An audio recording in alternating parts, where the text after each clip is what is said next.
पेश है जॉन एलिया की एक गज़ल। एक हुनर है जो कर गया हूँ मैं, सबके दिल से उतर गया हूँ मैं।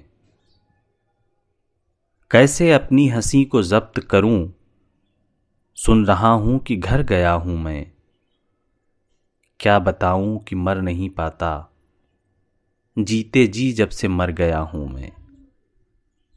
अब है बस अपना सामना दरपेश, हर किसी से गुजर गया हूं मैं।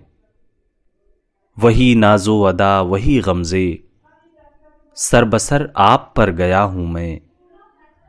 अजब इल्जाम हूं जमाने का, कि यहां सबके सर गया हूं मैं। कभी खुद तक पहुंच नहीं पाया, जबकि वहां उम्र भर गया हूं मैं। तुमसे जाना मिला हूं जिस दिन से, बेतरह खुद से डर गया हूं मैं। कुए जाना में सोग बरपा है, कि अचानक सुधर गया हूं मैं। शुक्रिया।